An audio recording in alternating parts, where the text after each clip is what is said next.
रात धीरे धीरे जंगल पर उतर चुकी है। पेड़ों के बीच से गिरती चांद की हल्की रोशनी भी अब कमजोर पड़ रही है। घना अंधेरा हर तरफ फैल चुका है और इस अंधेरे में हर एक आवाज, हर एक हल्की सी हरकत एक नया खतरा लगती है। हवा पत्तों को हिला रही है, कहीं दूर से एक अजीब सी चीख सुनाई देती है और फिर सब कुछ फिर से शांत हो जाता है। लेकिन ये खामोशी भी सच में खामोशी नहीं है। ये जंगल का वो पल है जब शिकारी जाग चुके होते हैं। जमीन पर हल्की सी खड़बड़ाहट होती है, पत्तों के बीच से कुछ साए धीरे धीरे आगे बढ़ रहे हैं। ये एक झुंड है, एक साथ चलने वाले शिकारी जो ना जल्दी करते हैं ना आवाज करते हैं। इनकी आंखें अंधेरे में चमक रही हैं और इनका हर कदम सोचा समझा होता है। थोड़ी दूर एक हिरन अकेला चल रहा है। उसकी सांसें तेज हैं, उसकी चाल में थकान साफ नजर आ रही है। शायद दिन भर भागते भागते वो अपने झुंड से अलग हो गया है। अब वो अकेला है और जंगल में अकेला रहना सबसे बड़ा खतरा होता है।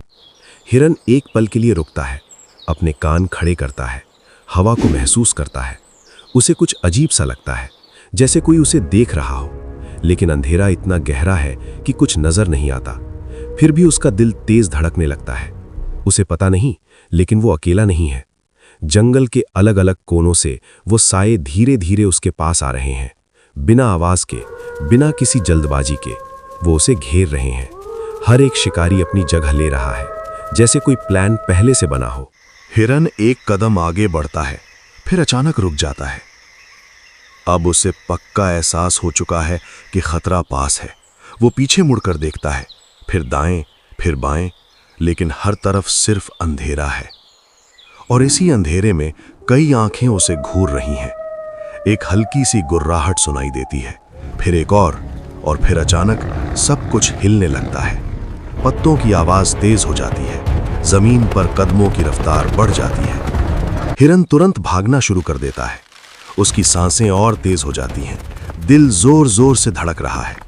वो सीधा नहीं भाग रहा, जिगजैग भाग रहा है, बचने की पूरी कोशिश कर रहा है। लेकिन शिकारी भी पीछे हैं। वो तेज नहीं भाग रहे, बल्कि समझ कर भाग रहे हैं। एक आगे से रोकने की कोशिश करता है, दूसरा साइड से, तीसरा पीछे से। ये सिर्फ दौड़ नहीं है, ये एक खेल है जिसमें हर मूव सोचा समझा है। हिरन की ताकत धीरे धीरे कम हो रही है, उसके कदम भारी हो रहे हैं, लेकिन वो रुक नहीं सकता। रुकना मतलब हार मानना, और जंगल में हार का मतलब होता है सब कुछ खत्म। अचानक बुशेस में एक तेज हरकत होती है। सब कुछ एक पल के लिए रुक जाता है। अंधेरे में से एक और साया निकलता है, लेकिन ये साया बाकी सबसे अलग है। इसकी चाल में एक अलग ही भरोसा है, एक अलग ही शक्ति है। ये जंगल का असली शिकारी है। उसकी आंखें सीधा अंधेरे को चीरती हुई सामने देख रही हैं। उसकी प्रेजेंस ही इतनी पावरफुल है कि बाकी शिकारी एक पल के लिए पीछे हट जाते हैं। हवा में एक अजीब सा टेंशन फैल जाता है। अब जंगल में सिर्फ एक नहीं, दो तरफ से खतरा है। हिरन बीच में फंसा हुआ है। एक तरफ झुंड, दूसरी तरफ अकेला लेकिन शक्तिशाली शिकारी। कुछ पल के लिए सब चुप हो जाता है, जैसे जंगल खुद देख रहा हो कि अब क्या होने वाला है। हवा रुक सी जाती है, पत्ते हिलना बंद हो जाते हैं। फिर अचानक तेज हवा चलती है, बादल गरजने लगते हैं और तेज बारिश शुरू हो जाती है।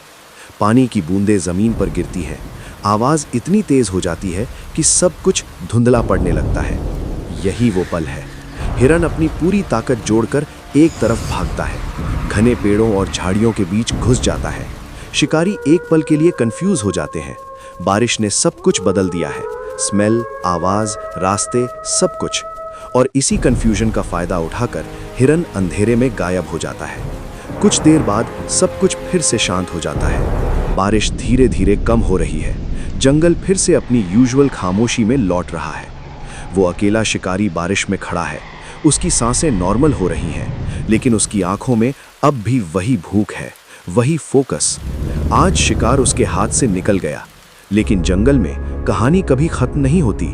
दूर कहीं घने अंधेरे में फिर से दो चमकती हुई आंखें नजर आती हैं, जैसे कोई और इस सब को देख रहा हो। और शायद अगला शिकार तैयार हो चुका है।